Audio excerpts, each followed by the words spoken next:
Welcome to this week's Riks Round Up. In the panel today, political commentator Scarlett Karolieva, also host and reporter with Riks Europe. Welcome back. Always happy to be here. So today we'll be talking about censorship, Elon Musk and Trump, and TikTok recruiting youngsters for terrorism.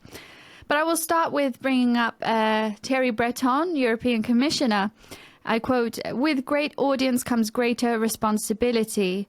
As there is a risk of amplification of potentially harmful content in connection with events with major audience around the world. I sent this letter to Elon Musk." This end quote. This you can find on X, formerly Twitter. It was a letter to Elon Musk to remind him of his obligation to the Digital Services Act, DSA. Could you tell us more about this letter and why you think he was compelled to write to Elon Musk? What we're seeing right now is complete madness. Of course, Trump announced his long-awaited interview with Musk. It's just a civilized conversation between two men wherein they discuss how they view the world, how they view world issues.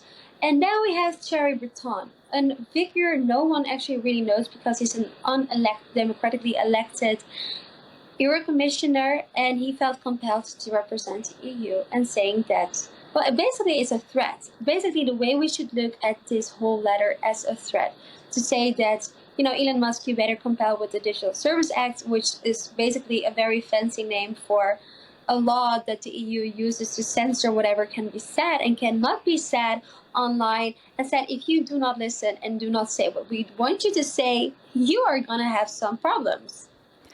And it's interesting you say threat because the European Commission has said that Breton's letter did not have the approval of its president, Ursula von der Leyen, that they say Thierry had a mind of his own and his own way of working and thinking. So they don't want to associate with this letter. Why do you think they voiced this? I think they read Machiavelli, Il Principe, and I think that they learned that if you want to do something, just make sure you don't get into problems. So use a little puppet. They can do the work for you. And I think that's exactly what they did with Thierry Breton. They wanted to have the letters out. There's no way that he was acting as a lone wolf or that the European Commission wasn't aware of this letter. It was carefully drafted with their approval. And they see now that the backlash that they're receiving, they don't want to deal with the responsibilities that comes with it. So Thierry Breton is simply a puppet that has to deal with the downfall. And as you mentioned in your first answer, the conversation between Elon Musk and Donald Trump, which actually has been said to be what spurred Thierry Breton into action, into wanting to write and reach out to Elon Musk. Why has this conversation between Elon Musk and Donald Trump stirred up so much controversy? Well, for a longer time, we have seen that the media is not as completely unbiased as they should be. Often what Trump has said is already often seen as, very controversial, even though what was it that was really controversial? It's just two men having a conversation and sharing their worldviews on world problems. It's just basically a way of censoring information. And we have a right to hear Trump speak. How many interviews are there out of Trump where we can see that Trump is given a fair opportunity to share his perspectives, to have decent questions, which is not often the case. So it's just an excuse to censor information available to us. And moving on to topic 2 of the day, TikTok recruiting youngsters for terrorism. Can you please tell us more about this? This story is so bizarre, but let's start from the beginning. Obviously, we have Taylor Swift, who's now currently on her Europe tour, and she was supposed to perform in Vienna. Luckily, in time, the police was able to stop a horrible attack, a terrorist attack from happening, because there was a 19-year-old boy, I'm repeating, he is just 19 years old, who was planning a terrorist attack. They found in his apartment self-made explosions and knives, and his goal was to harm as many people as possible. Now keep in mind that 55,000 people were able to fit in this concert venue. The damage that could have been done. And the terrifying part is that he was not acting alone. 2 other kids have been arrested, one of 17, one of 18. The thing is that how were these kids able to, or like even willing to perform such a horrible and horrific accident, well, not accident, but just a terrorist attack, is that they were recruited on TikTok. They were watching violent images, violent videos that were pushed out by an extremist organization, Islamic State. They got ties with the Islamic State, and they were basically recruited through social media to perform such a horrible terrorist attack.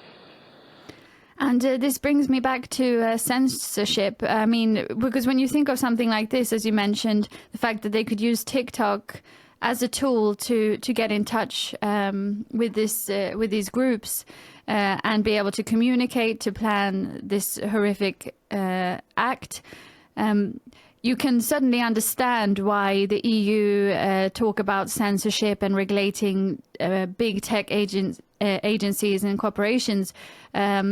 But what are the positives and negatives in your view, considering when you consider censorship? Tough question. It's a very gray area. What we're talking about now is a very, very gray area.